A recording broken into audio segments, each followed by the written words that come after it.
Yeah, man. Yeah, man. Free PHINEUS.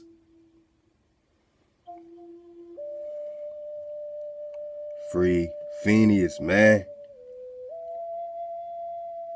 If you don't know who PHINEUS is, man, you ain't been surfing the wave live, man, Monday through Friday. You know, we come in late, man, 10 p.m. to 2 a.m., 432thedrop.com. Click on that listen link, man, because we in the chat room digging on PHINEUS, man, digging on the Templeton Dragon Fund. Don't trip, we gonna get to it, man, but free PHINEUS, man, before I even get started with this, man. Wow. This is part 29 of the investigation of Priest King Prester John. Prester Juan Khan, Raja Hiraja Chola II. King Dawood David. Free PHINEUS. What does PHINEUS have to do with Prester John? Everything. I'm just going to come out and just tell you, man, you know, right in your face bone, PHINEUS is the last great dragon still alive today, being held captive, in captivity. And what, the Tryon, we're going to read it, man, the Tryon National Park Federal Preserve in New York, Upper Manhattan. What are these federal reserves and preserves all about? I can do a whole drop on this, but I'd rather drop it to you right now so you're in the mix of Prester John. Because if you ain't in the mix of Prester John, you don't need to know this information that you about to get. Wah, tribe up. Shabata, taba, wah.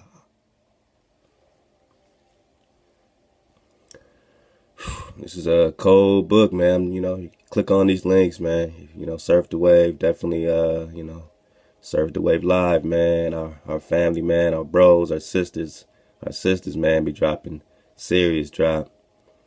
This is dropped by our sister Larissa, Aquaf Larissa. Much love to you, much ahab, Larissa, Sister Ty, man. Man, everybody that be in the chat room, man, vibing up in real time. Miss D in the Copper Color Awakening. Isaac Ford, man, in the chat room. AD, man. The homie, my bro, Aki Armani Gaid. Much ahab, bro. I have a dragon, much ahab, man. List goes on, man. J Stu, what it do? How what Stu? K Stu, Camellia, what it do? Oh, man, feeling good and tribal right now, talking about Prester John. She dropped this Dracopedia, The Great Dragon, Artist Field Guide, and Drawing Journal. Go to our site, click on book drop or drop links, you know what I'm saying? We got a lot of drop all the time. Get in that library, man. All right, so PHINEUS, man, when I say free PHINEUS, I mean, one, you got to ask yourself, is it play? There's an actual warning for dragon enthusiasts. Dragons are not pets. Dragons are not pets. The expeditions and adventures described in this book have been performed under the guidance of trained observers, experts, and draconologists. I didn't know there was a draconologist. Next time they ask me what I do, I'm going to say I'm a draconologist. And I'm like, what? Yeah, man, you dig on it, man. I'm a draconologist, man. Because it's all relative. What is this red kachina, blue kachina? What are these comets? What are these meteors? We're going to get to the definition of a meteor. It's just a body flying around, man. These flying fiery balls. Every meteor you're seeing, every meteor they're tracking, most likely are dragons. Yeah, man, I said it. Dragons everywhere. Dragons everywhere. Everywhere. Now that your eyes are open, you're going to see it. Every fireball they're reporting. They don't have no crash sites. They just have smooth landings and keep it pushing. These people are preparing for war against your dracons. They're preparing for war. They got your dragons in captivity, man. And they about to get set free. The author encourages all readers to be forewarned that the dragons are extremely dangerous and unpredictable animals that should never be approached or harassed. Severe injury and death may be inflicted by these animals in their natural habitats. Do they sound like they playing? These are real, and they're yours. They are dracons to see clearly. Go get that series so you know we're not off our gourd. when we're digging on Psalm 74 and Leviathan, when we're digging on, oh man, I mean, we've been digging on so much drop on a daily basis. You've been digging on it with me, man. So it's been incredible. We've been in that second Baruch, man. Much of Hob, everyone digging on that second Baruch. We got second Baruch 24 through 30 live on the radio, man. And I suggest everyone to go dig on that. We're just digging on it, all right? Dragons, man. Second Baruch 73. Dragons, man. Coming back, man. Dragons are predatory wild animals intrusion into their nesting grounds, threatening to their young, and startling behavior are all natural catalysts for dragon attacks. They are merely acting upon their instincts. Do these sound like they're playing with you, man? There are over 1,000 species of dragons living on all 7 continents in each of the 4 oceans of the world. Okay. Niggas play. So we dropped this, man. I'm just saying free PHINEUS, man. PHINEUS, the Akkadian green dragon. He's a great dragon, man. Let me tell you, man. There's actually a cartoon called PHINEUS.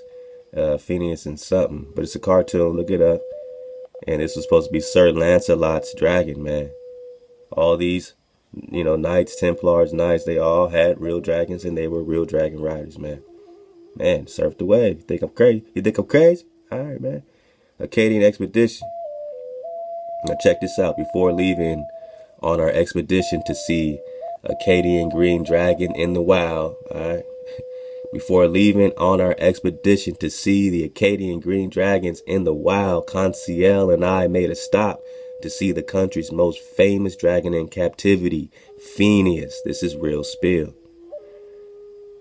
Fort Tryon Park Zoo, Tryon Park Zoo in Upper Manhattan is home to PHINEUS, a 140-year-old Akkadian green dragon that has lived in New York for over a century. In 1857, P.T. Barnum acquired 4 Akkadian green dragon hatchlings, which he placed in his Ame'rican Museum in New York. When the museum burned down, he put 4 dragons, 4 green. He said, P.T. Barnum acquired 4 Akkadian green dragon hatchlings. So he put them in the museum, and he said, when the museum burned down, well, no shit. In 1865, 2 of the small dragons were killed. The remaining dragons were taken on a tour with Barnum for over a decade on the P.T. Barnum Grand Traveling Museum in Menasseh. In 1888, Barnum donated one of the dragons to the London Zoo, but it then quickly got sick and died in 1889. The last dragon was donated to the New York Zoo in 1891 upon Barnum's death and named PHINEUS in honor of his benefactor. So his name ain't even PHINEUS, man. His name ain't even PHINEUS. Being held captive. He's the last great dragon held in captivity.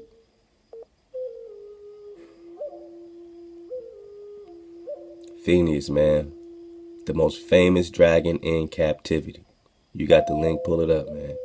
A beautiful Victorian dragon house was built for PHINEUS, and he quickly became the central attraction by the 1960s. However, the New York Zoo, the Dragon House, and PHINEUS, who had been living in a small, cramped concrete pit for 70 years, were all in bad repair. In 1972, the newly formed World Dragon Fund used PHINEUS as their poster dragon to raise funds for the protection of dragons. I don't think so. They're raising funds to slay dragons. They're dragon slayers.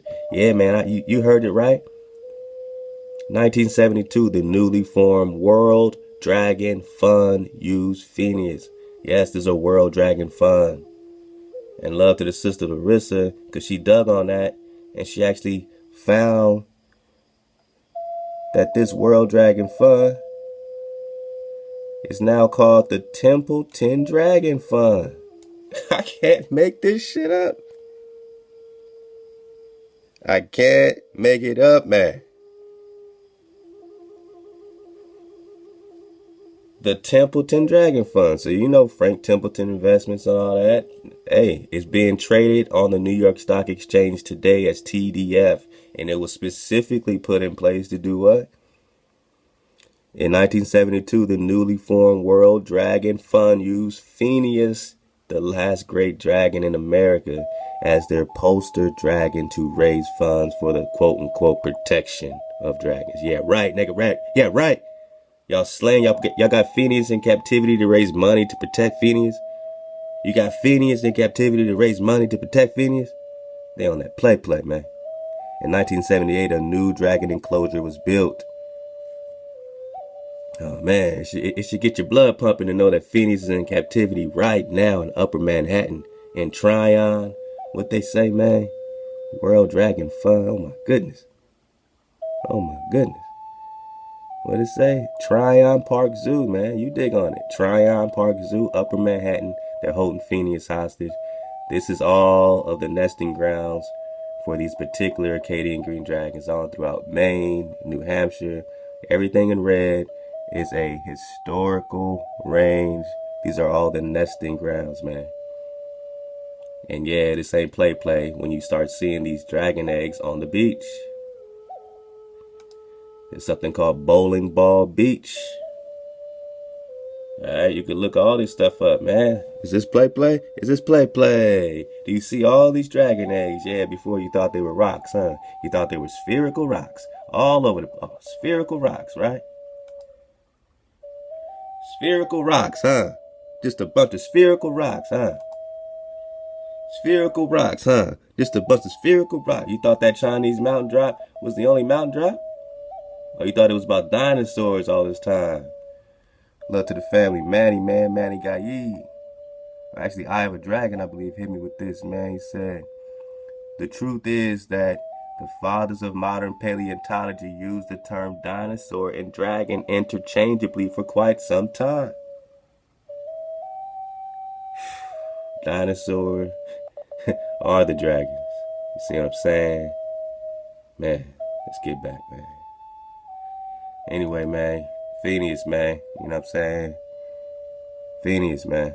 Alright. In 1978, a new dragon enclosure was built for PHINEUS, and his health and attendance at the park dramatically improved. So today, PHINEUS is the only great dragon alive in captivity in America. Wow. Today.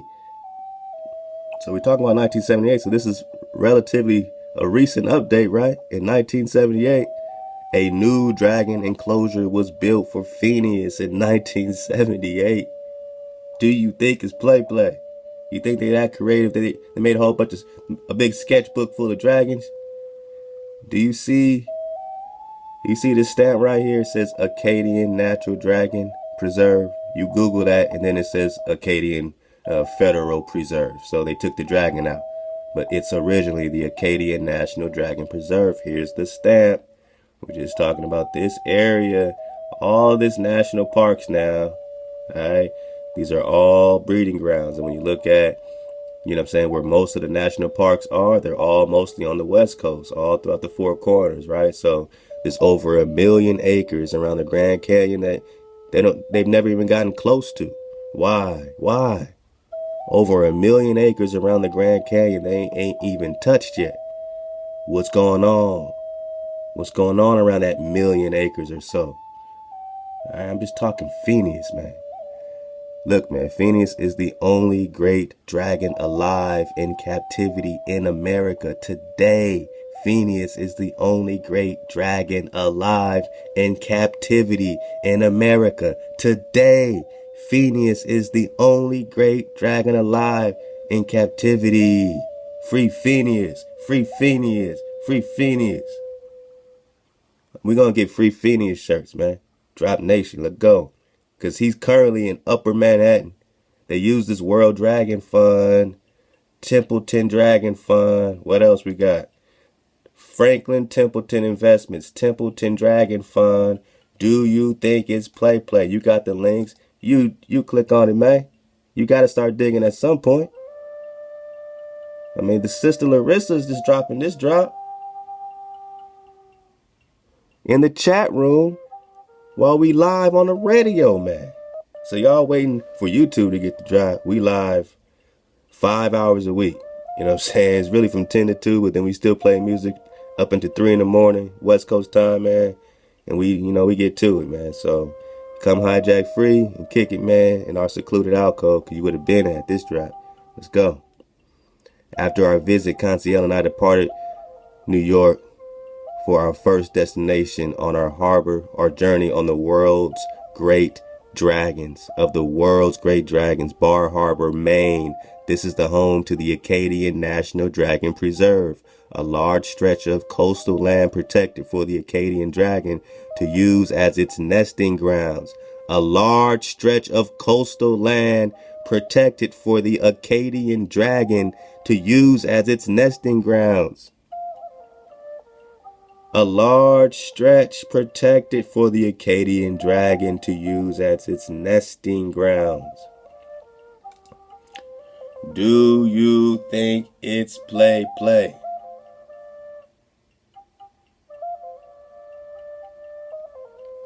Do you think it's play? Do you think it's play? Your dragons are coming alive and they're coming back. And they're just waiting for you to be conscious on that much higher frequency.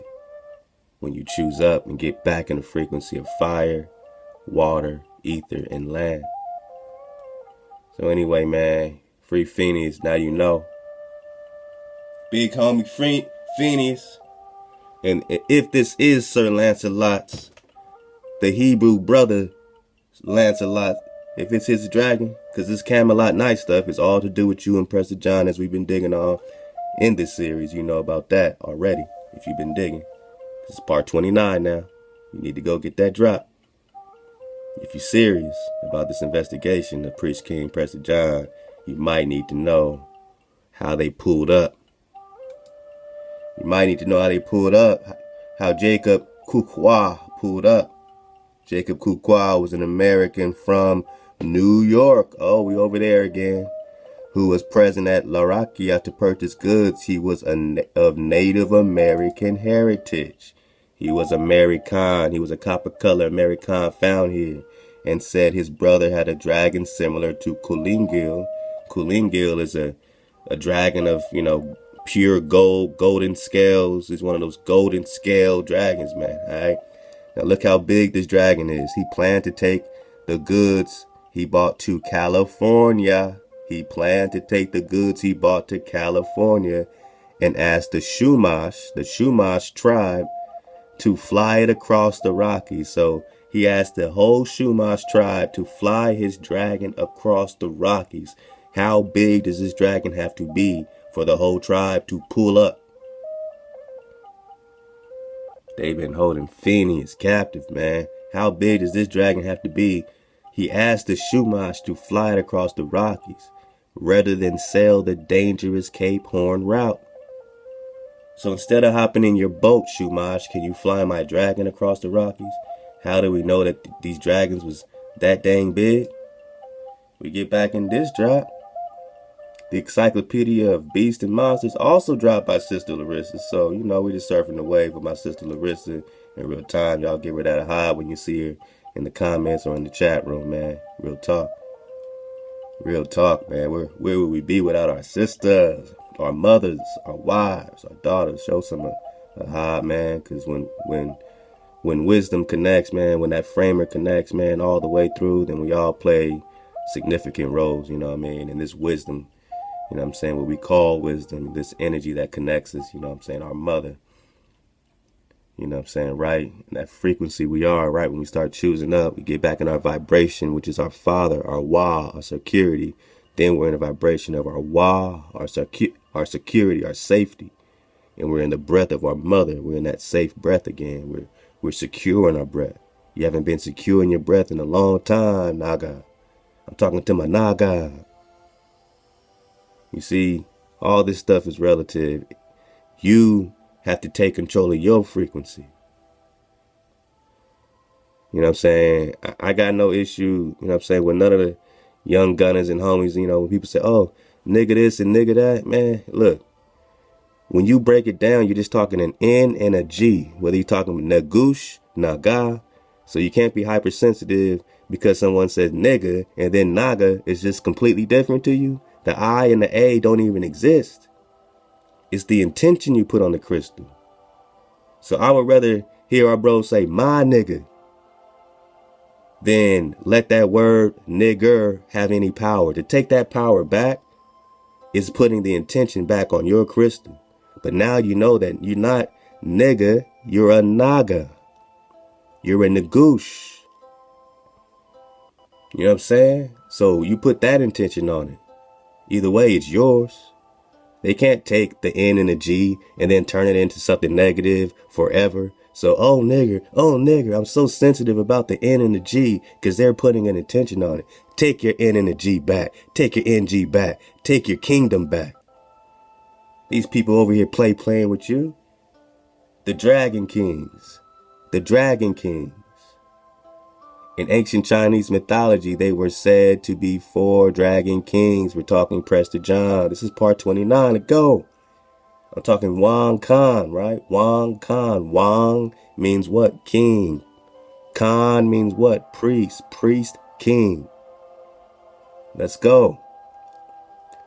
All right, so it names all 4 of these, Chinese priest kings, you know what I mean? Priest kings, and this Chinese is you.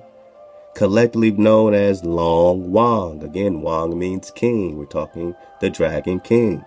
They controlled the rain and the waters of the sea individually. They each had their own domain, but lived together at the bottom of the ocean within 1,000 feet deep cave. We're talking a tree. How do you know it's possible to live inside of a tree, even in the water? It must be some magic we're talking about, right? Let's go. They had a great palace made of crystal and pearl, man. The entrance to the palace was located in a deep mountain cave, man. We're talking a tree. So it wasn't that they necessarily lived in the water, but they lived within the tree. In the eastern sea, all of the creatures of the sea were their servants.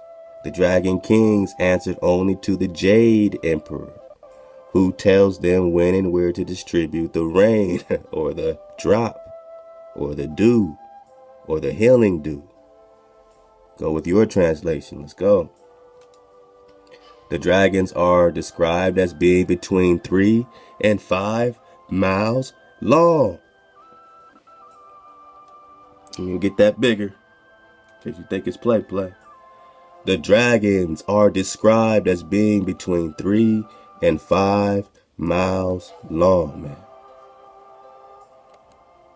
3 and 5 miles long. So again, when this Jacob Kukwa planning on going to California and asked the shoe monster to ride this across the Rockies, he was asking the whole tribe rather than sail the dangerous Cape Horn route. He said, all y'all can hop on my dragon because my dragon is 3 to 5 miles long. Take my dragon, not your boat. But let's go. And by the way, free PHINEUS.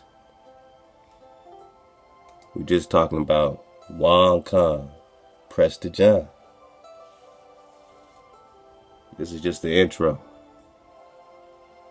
Did this melanated brother, Priest King, discover the fountain of youth?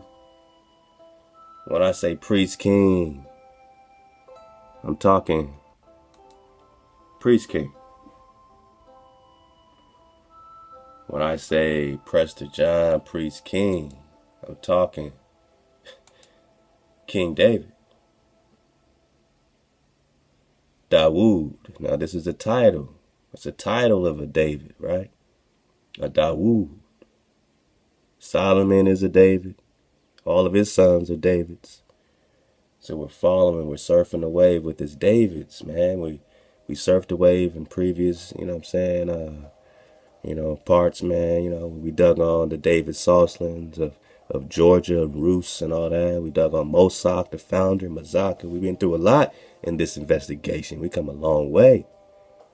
Dozens and dozens and dozens and dozens of hours of research, man. And collectively it's been hundreds of hours of research we put into this series. So much a high to the tribe. I mean, when we talk priest, king, Prester, John, man.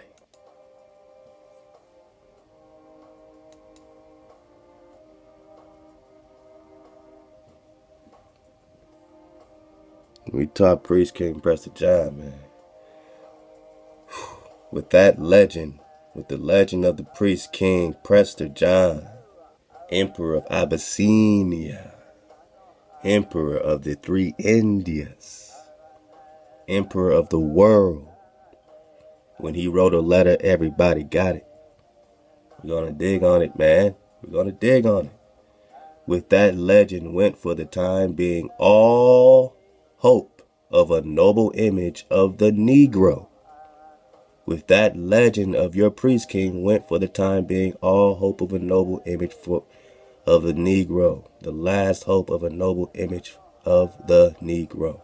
To counter the one that was coming. So they were repainting you. Iconoclasm wasn't just with white folk, because this particular iconoclasm was happening with what? Growing force out of West Africa. Now you're African American. Nah, man, you're Ame'rican, right? I mean, you're the copper colored race is found here. Don't that say that? Now you're looking at Khan. And, oh, man, all praise to Wah. We've been digging on this all week long. The family's been dropping just nothing but work. Sister Ty's been, dropping screenshots because she actually has this 1828 Webster dictionary, man. She found it at a garage sale or something. So whenever we dig on it, she actually gets the page, gets a screenshot, puts it in the chat room. Khan. They took your Khan. I think I'm tripping in here, man. Everybody thinks it's play. In 1828, right after the 1776 takeover, their independence, they wrote a dictionary. And this is you're in the mind of a hijack who just feel like they conquered you, right? They just feel like they invaded you, right? So now they're writing definitions about stuff to try to get it in order, not for you. They don't intend for you to read this. This is for them. So let's get in the mind of a hijack to see how they describe this particular terminology, these English spells, right? Spells. American, a native of American, a native of America, originally applied to the Aboriginals, original people, or copper color races. All right, the Negro. Okay.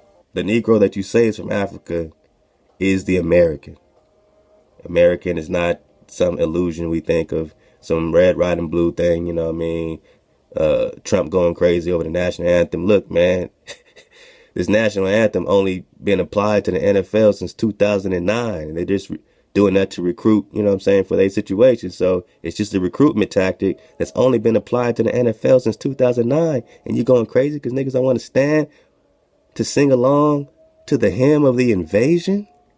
When in the 1828 Noah Webster Dictionary, the definition of an American is a native of America, originally applied to the original people, the who? Copper-colored races, tribes.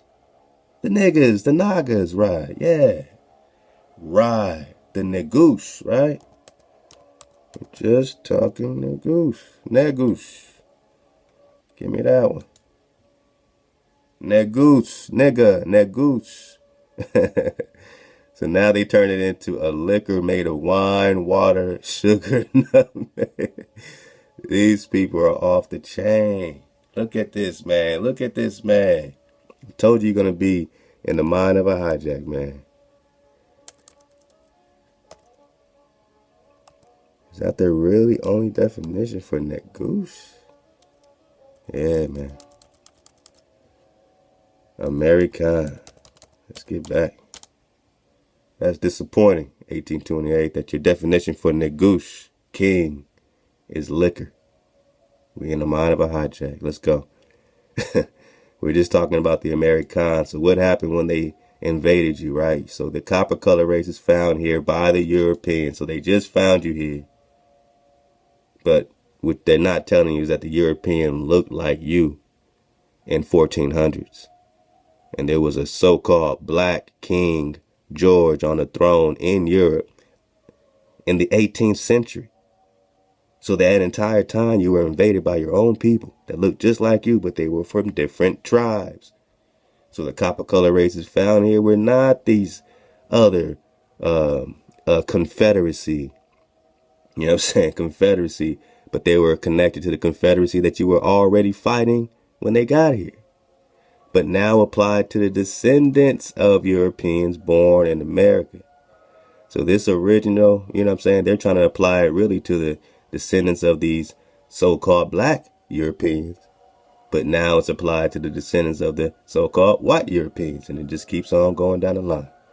And they're born in America, so they took your what? They took your Khan. How do you know they took your Khan? We're talking about Juan Khan, Prester John. Man, just because y'all think it's play. We got to keep reminding ourselves what we're talking about. We're talking about what? The chariots.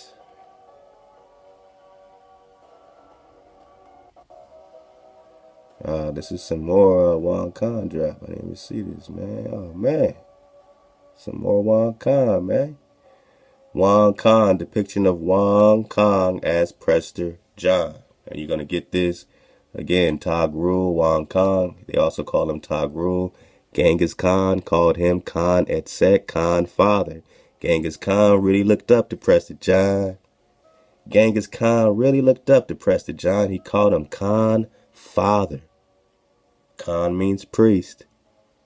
What you're going to learn is that Prester John took in young Genghis. He took him into his family. He was his caretaker. And Genghis overthrew the priest king. Now, Genghis also looked like you. Genghis was melanated. The Mongols were the Russians. The Russians are the Mongols. You get that out the book, right out the library. Right out the library, man. You can get that right out the library in the book of Medieval Empire of the Israelites. We got almost 200 books in here, man. We got more to add, so keep on digging on it. We got it all here for you for free. Password is 1234. Still, haven't got around to change it yet, so still 1234. Make sure you subscribe on the site so you got the new password when it changes. We're just talking about Priest King Prester John.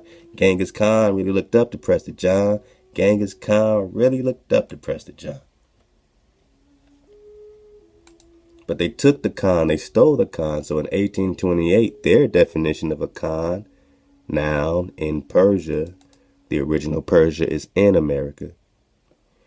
An officer answering to a governor in Europe or America. So in 1828, instead of the Khan being the priest king, the priest, he's now an officer answering to a governor in Europe or Africa or America. Europe or America. So there's a governor now governing the Khan. Now they've stolen the Khan. You just read. Ame'rican, a native of America, originally applied to the originals or copper color races or tribes found here by the Europeans, but they want your Khan, but now applied to the descendants of the Europeans born in America. Now you get that the Khan is now answering to a governor in America. The descendants of the European born here has stolen the Khan. But they still give you the truth. They say, but among the Tartars, a Khan is a chief, a prince, or a king. The Tartars, I thought that was just one group of people over there and some Tartary Mongol thing that doesn't apply to the Negro. No, the Tartar is code word for Negro. Because when they say Tartar, we're just talking Prester John. First they try to tell you, oh, some acid tea thing, right? The acid salt formed from wines, tartar, the potash, tartaric acid, So acid, it's acidic. They're telling you that this stuff is violent. Whatever they're talking about Tartary, they're saying violence. They're not even saying a group of people particularly, they're just saying anyone who's violent against our invasion, anyone who's violent against us taking their shit is a Tartar. They're in a state of Tartary. They're in a state of what? Hell. See at the very bottom it says hell, Hell. So they throw you off in the textbooks. They throw you off when they say Tartary or Tartar. They're just talking about the people that they envision being in hell. They envision you being in hell. They think they're saviors. So the good guy becomes the bad guy, and the bad guy becomes the good guy. It's a classic flip-flop. So you're the savage, you're the beast, you're the devil's spawn, you're the cursed seed, you're the curse of this, that. You're in hell, you're a Tartar. Or, look at the second definition, a person of a keen, irritable temper. I'm irritable right now. I guess I'm a Tartar. Pass me some tartar sauce, man, and some red snapper or something, man. Let go. I'm pissed off, so I guess I'm a Tartar. You see how they playing with you, man. Look how they playing. 1828 got the drop. So a Khan amongst the Tartars, or the people in hell, the savages, he's a chief. Oh, so a Khan is a chief to the real, you know what I'm saying, righteous, who they're calling Tartars.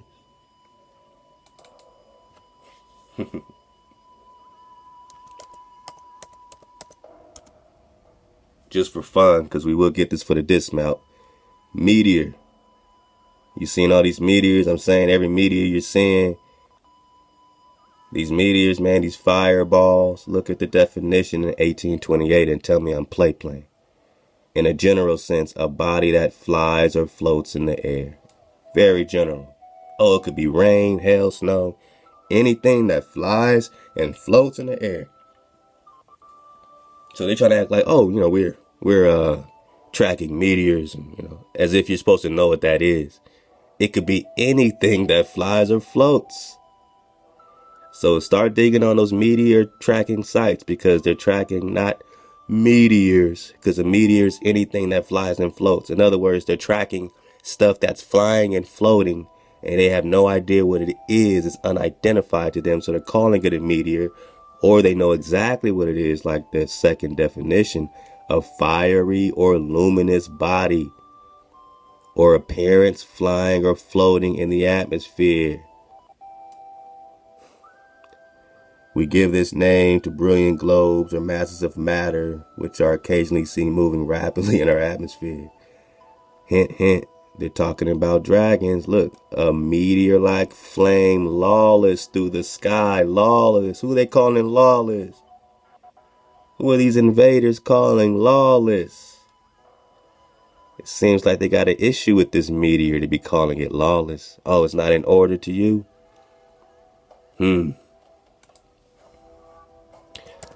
What do they call a dragon in 1828? A fiery shooting meteor. A shooting meteor. Meteor, dragon, dragon, meteor. We'll get more. You know, okay, the winged serpent. Meteor. What else? A fierce, violent person is a dragon. So a violent person is a Tartar, a violent person is a dragon, and a violent person is a nigga, right?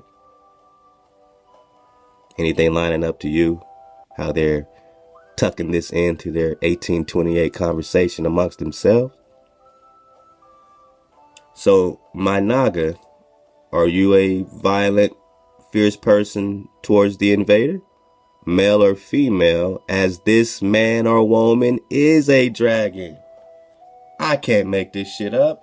This is the 1828 Noah Webster Dictionary. I ain't crazy talking dragon. They been talking dragon. You just forgot, my Naga. You just forgot. You're a fierce, violent person towards yourselves now, not towards the hijack. Male or female, as this man or woman is a dragon. How do you get your power back? You gotta separate. You gotta separate. Because you dying in these cities. You need your forests, you need your trees, man. You need to get to the real world and get out of these camps, man. All right, then we got the constellation, Draco.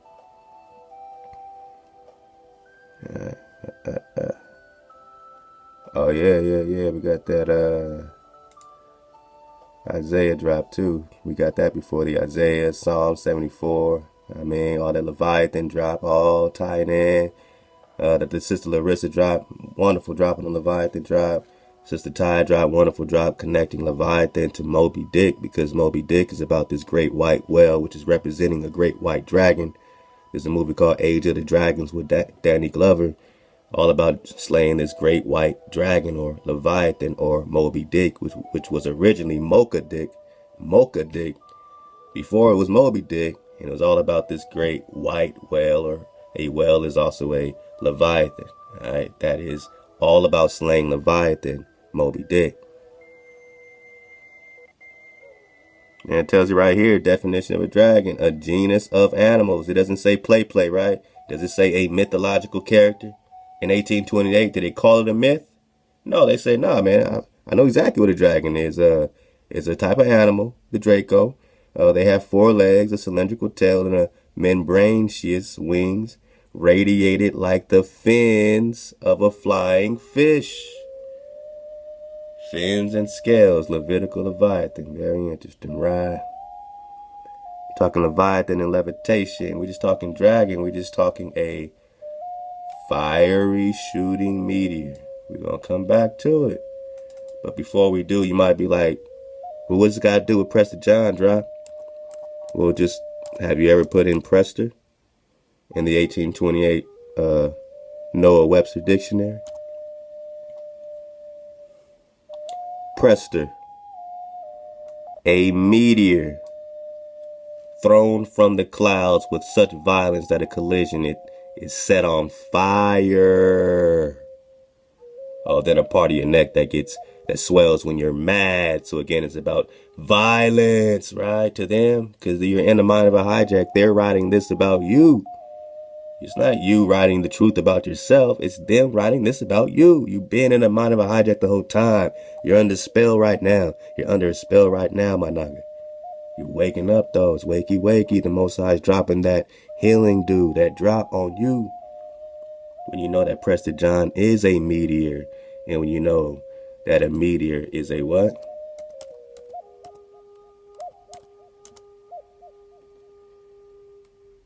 Dragon. A fiery shooting meteor. Prester, a meteor thrown from the clouds. And this fire has such violence that it just sets everything ablaze. This Prester, this priest. That's what a priest is from the Most High. When the Most High sends a priest, oh shit, to them it's such violence. It's Tartary. It's hell. It's hell when the Most High sends these people a priest, man. Sends you a priest. When the Most High sends a priest to you, it's hell to them. It's Tartary. It's a meteor. It's a dragon. Let's go. So sometimes you got to take it back. You know, you got to go forward, but you got to take it back. And, you know, this might be the first thing you do when you look for Prester John. You might go to Wikipedia. You know what I'm saying? You might go crazy. You might be like, looking for Prester John. What's it saying? Wikipedia. All right, you know, let's look. Because we get in so many books, sometimes we got to go back. Like, well, what does it say? Wikipedia. Maybe it lays it all out for us already, you know. Prester John is a legendary so-called Christian patriarch. Remember, watch out, because they're going to give you the Nestorian. We're going to get that. A legendary Christian patriarch and king, popular in European chronicles and traditions in the 12th to 17th centuries. He was said to be a ruler over a Nestorian Church of the East.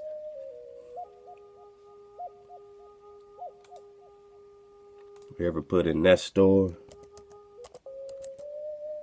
Nestorian, they got that. Let's see. What do they say about Nestorian? A follower of Nestorius, all right. Hero who taught that Christ was divided into two persons? A follower of Nestorius who taught Christ was divided into two persons? Well, that don't sound right. Christ divided into two persons, huh? Nestor. Nothing to be found. So it sounds like, they want to be on some play in 1828. So you might have to look it up yourself and go to etymology. Then you put in Nestor. Since they just talking about Christ being divided, I don't even know what that means. Nestor, here we go. Nestor, name for old king, renowned for wise counsel. Old king, renowned for wise counsel. You could look at that a couple ways. The Most High surely took counsel with the Torah, with the framer, that what you call wisdom. Your mama, you're talking about your mama and your father, your mama and your daddy, and not calling another daddy or mama. Ha, your breath. Wah, your security. A wah is your completion, your energy. So that's the oldest king I know. Renowned for wise counsel is your father. Or you could look at it as Solomon or David. But when you see Nestor, they are truly referring to a lineage, a wise lineage. So when they say a Nestorian Church of the East, they're referring to a lineage of wisdom. They're going to try to tie him into the three magi. And then, he's all about baby Jesus. But the magi got nothing to do with that new test. The magi are all of your priests and your priest kings.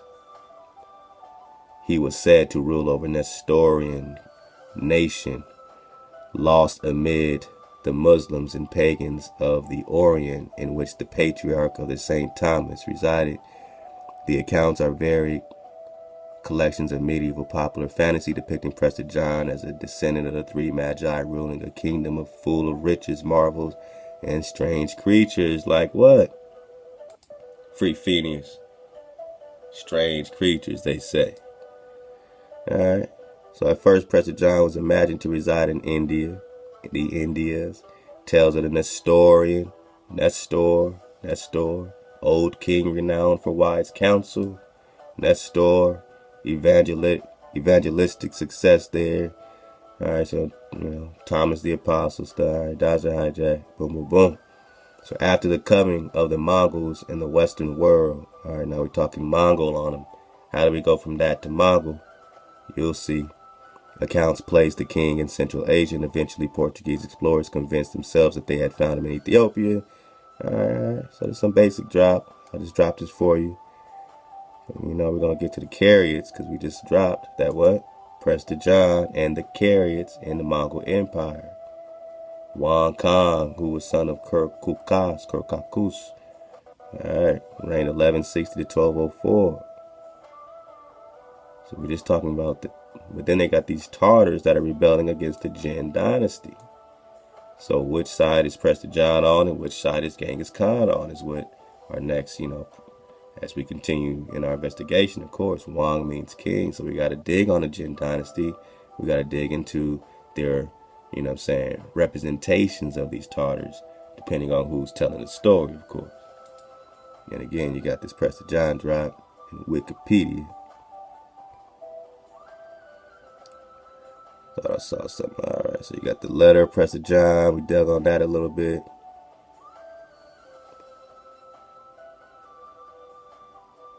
Descendant of one of the three magi and king of India, Prester John. Then it gets into their Mongol talk. And this is where I wanted to pick it up.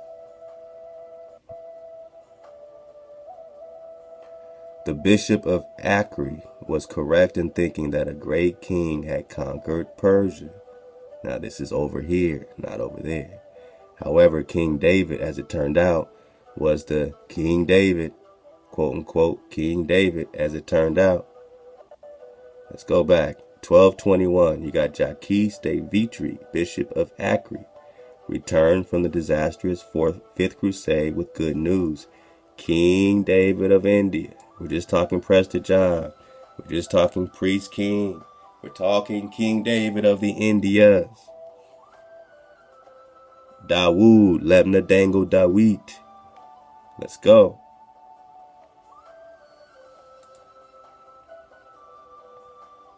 King David of India. We in Wikipedia getting this drop. Alright. The son or grandson of Prester John. The son or grandson of Prester John. They're just making a guess. Because if one is a David, that means Prester John is a David. If it's his son, it must also be a David. Let's go.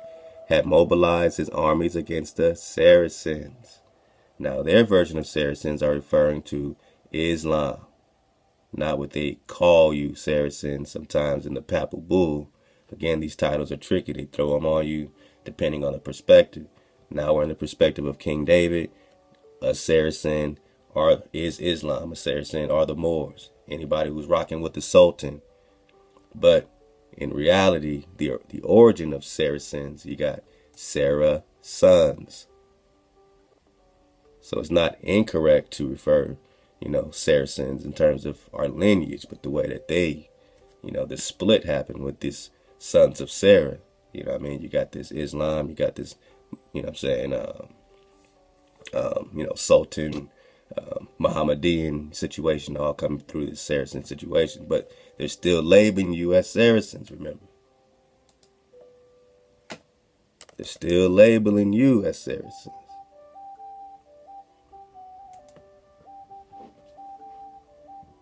They're still labeling you as what? A Saracen's head. We're just talking to Ann Roos, but we're really just talking to Roos. So you're going to keep seeing this Roos come up. Roos. Russia, Mongol, Russia, Tartary, all that Rus. The word Saracen was used in the early centuries of the Roman Empire describing an Arab tribe. So they are incorrectly throwing this Saracen in the mix when they deal with these so-called Scottish here, because they're really getting at the lost tribes of Israel identity in the Rus. So they're labeling you Saracens, just throwing you off here. But I'm just showing you an example of how they do it. Same thing with Moor. On the Andrew's crest, it would say M-O-R-E. Because, I want more of this. More means great. So they're labeling these things great or Saracens. But then there's another, perspective, based on the context. You always got to be in the right context. To this Bishop of Acre, all right. King David of India, son or grandson of Prester John, mobilizing his armies against the Saracens. So he's not mobilizing against himself. When you deal with the Rus, you deal with Mazaka, this is all the same team. So we know we're talking about Islam or, the Sultan. He had already conquered Persia, so he was already whooping Sultan ass. Then, under the Khwarezmian Empire's control and was moving on towards Baghdad as well. The descendants of the great king who had defeated the Seljuks in 1141. So we're talking about the Turks. So he already whipped up on the Turks, the Persians. So that's why they're trying to recruit him and say, oh man, we need help in our crusades against Islam. We need help against Islam. We already hearing that Prester John is just whooping up with his dragons. He's just kicking ass. Plan to reconquer and rebuild Jerusalem. So this King David in 1221, I'm saying, watch your timelines and dodge the hijack. We're talking 1221. But before that, we're just talking Juan Khan. 1160s to 1204. A lot happened in this 12th century, man. A lot happened in the 12th century, man.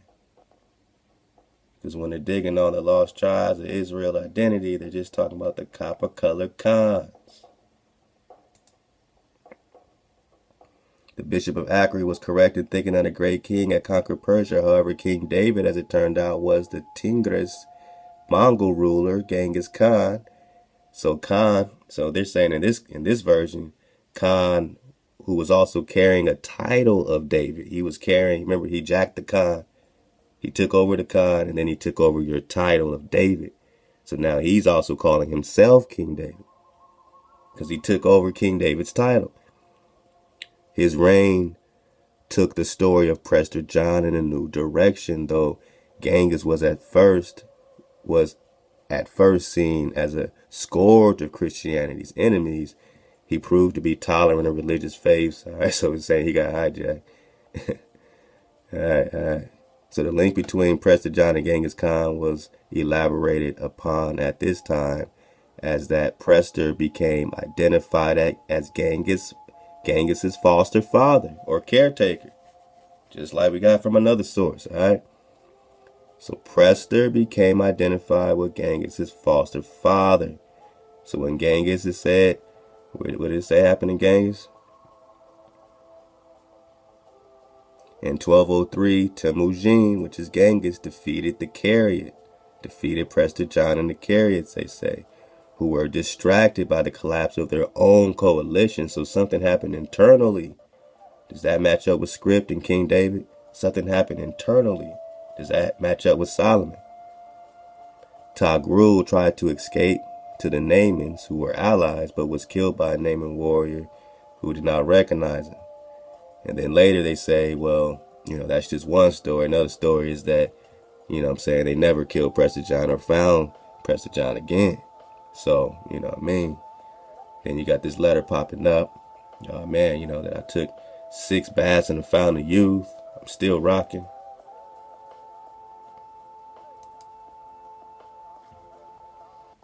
You remember this that we dropped, kind of cooperating the same thing right here. This is off a link called newadvent.org. The mythical journey to Rome of a certain patriarch John of India, 1122, and his visit to Callistus II could have been of the origin not much later in a manuscript dating from the latter part of the 15th century. So then you could jump to the 15th century. Just like Hiram March said, man, love to the bro Hiram, that these 1200s and these 1700s are interchangeable. I mean, what timeline are we in? We're in the mind of a hijack. Because you jumping from 1100s, then you can jump to 1500s. You still looking for Prester John. We dropped it live on the radio. Much ado to the family, man. Surfing the wave, man. We dropped that, they got a monument right now in South Africa. They were looking for Prester John for man, I wonder if I still got that up. They were looking for Prester John for 500 years, they said, man. Oh, I got that monument up.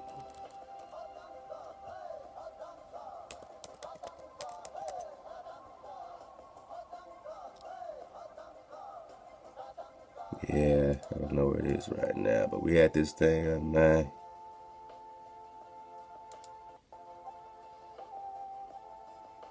Probably bookmarked it. 500 years, I believe it was 1100s to the 1600s.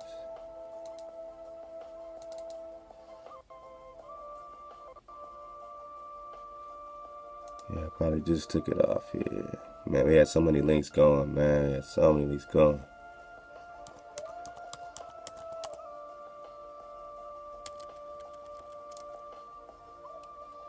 I'm just gonna Google it, man. Let's see if we can find it. Put in Prester John Monument, South Africa. Yeah, man. To the Portuguese seafarers. Port Elizabeth.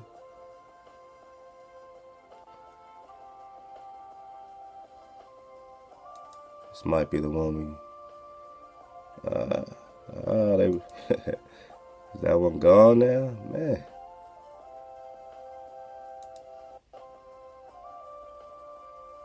They be taking these links down with a hurry, man. So yeah, I don't know about the original one, but here's the Prester John Memorial unveiled 1986 by the then Portuguese ambassador South Africa, dedicated to the mythical king priest Prester John. You think this is play that we're investigating priest king when there's a monument in South Africa unveiled in 1986 by the Portuguese ambassador. The Portuguese ambassador drops this in monument in 1986. And they think we crazy for dinging on priest King David. And the Portuguese explorers who discovered South Africa. It says, Prester John and the Portuguese explorers who discovered South Africa. The memorial consists of a large Coptic cross, central circle figures of Prester John. So the other document said that it was specifically dedicated to the Portuguese explorers that were looking for Prester John. And that was very interesting. That's the one I want to find. You know, it wasn't, oh, we were just dedicating this to Prester John and the Portuguese explorers. The Portuguese explorers and Prester John are not on the same team. So they're dedicating this really to the Portuguese explorers that were searching for Prester John from 1165 to 1665. 500 years. Is it play? Looking for priest King Prester John, huh? Dodge the hijack. Chew the meat, spit the bones. You know who they're looking for. You know what's really going on, man.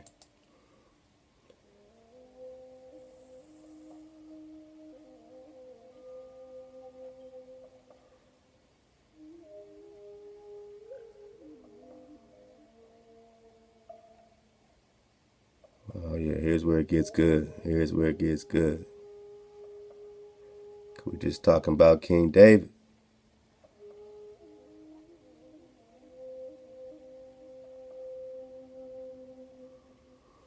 With the collapse of the Mongol Empire, hitherto the setting for this legend, the latter, finding no favorable background in Upper or Middle Asia, was shifted to the hill country of the Caucasus or to the indefinite parts of India. They're looking everywhere for priest King Prester John. They got memorials of these Portuguese explorers. Everyone's looking for Prester John, the Spanish, the Crusades. Everyone's looking for the drop. If he was killed in 1200s, why would they be looking for him in the 1400s and 1500s and 1600s? All right. It is true that all earlier accounts of the presbyter designated India as his kingdom, the Indias. You're in the further India. But in the Middle Ages, the term India was so vague again. So vague. So it's not where you think it is. It's so vague. These Indians, these Indias, these Indies, all interchangeable. Vague. General. Just like Ethiopia. General. With the legend obtained in this way, no definite location. India was so vague. The term was so vague. India was so vague that the legend obtained in this way, no definite location. But by the 14th century, there appeared many real or fictitious accounts of voyages which pointed to the modern East Indies as the kingdom of the Prester John. The modern East Indies. Indies? The most important document of this, or a somewhat later period, is the aforementioned Tractatus Pulcherimus, and some maps, especially Catalonian, published in 1375. We find the Christian kingdoms given in India in a different map. Another map, 1447, towers are to be found at the foot of the Caucasus. Underneath it is written, the presbyter King John built these towers to prevent the Tartars from reaching him, king of the world. The Admont Annals, 1181, had already spoken of the presbyter as king of Armenia. Professor Brune Odessa supports the hypothesis found on these and other plausible grounds. All right. Marco Polo speaks of the country called Abbasia as part of India, meaning probably Abyssinia. So we're still talking Abyssinia. Now check it. Many scholars among the Yuli are of the opinion that Pope Alexander's enigmatic letter was sent to the Negus. Remember we tried to find Negus? They said wine. Oh, the wine of Ethiopia? No, the king of Ethiopia. My Naga, my Negus. It's just an N and a G. It's just an N and a G. Get out the spell. At a much earlier time, it was customary to see in him the presbyter of the legend. Presbyter is priest. In 1328, the Christian Bishop John, or the Nestorian John of Colombo in Indy, or the Indies, designated the Nagush as Prester John. Who's Prester John, man? Who is this David? I mean, that's what we're trying to get to.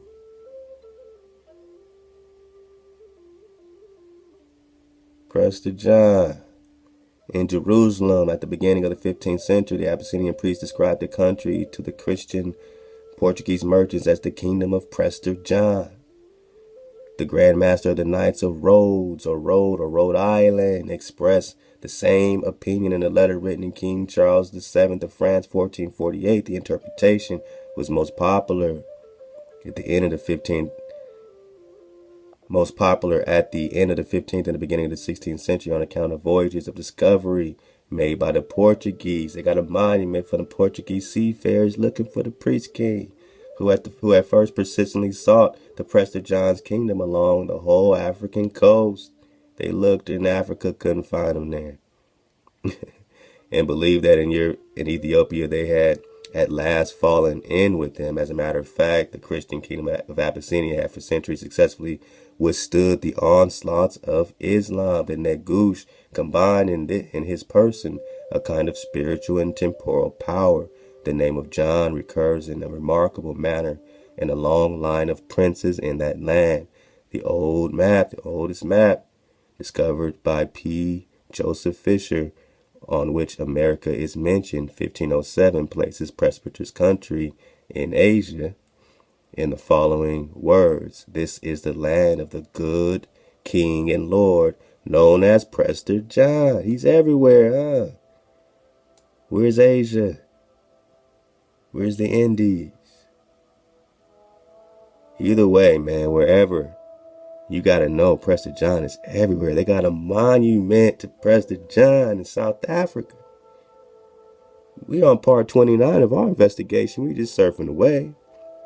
Lord of the eastern and southern India, Lord of all kings of India, or the Indies, in whose mountains are found all kinds of precious stones. That's on the monument. On the Carta Marina, 1516, it is placed in Africa, Regnum Habesh El Habishi Presbyter John. In later times, it was general opinion that Abyssinia was a presbyter's native land, Terra de Presta, as the Portuguese called it. Only towards the end of the 17th century did this opinion disappear. Even in the 17th century, they didn't know. In Luther's great work of Abyssinia, it is said that the land had been wrongly named the Prester's kingdom. The legend had a stimulating effect on Portuguese discoverers. Oh, now they want to come here and look for him, right? Come to America, and indirectly encourage the missionary activity of the Franciscans and Dominicans in Central Asia and China. The conversion of the Mongolian ruler being often their goal. They wanted to convert Prester John to their favor or kill him. Wow. We're just talking priest king. This is a great link, because this is breaking down, this King David. King David is no other than the Mongolian conqueror Genghis Khan, is he? Or is he taking the title? In this occurrence in 1222, and many expected that King David and his host would offer their support to their long-awaited army. So this was in the spring of 1221. The report was circulated among the victors that in the east, King David, either the son or nephew of the presbyter. They didn't know, but in reality, this was after Genghis Khan invaded priest king Prester John and took the Khan, and then he took the David. So they didn't know if he was the son or nephew of Prester John, taking his title King David. We're just talking David. We're just talking the priest king. I mean, does he have the founder view? Remember what he said. Remember what priest king said, man? Did you forget how old priest king is, man?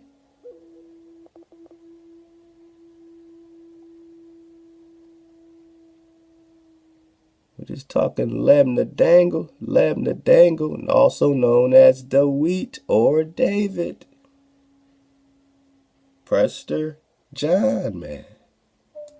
Prester John of the Indies.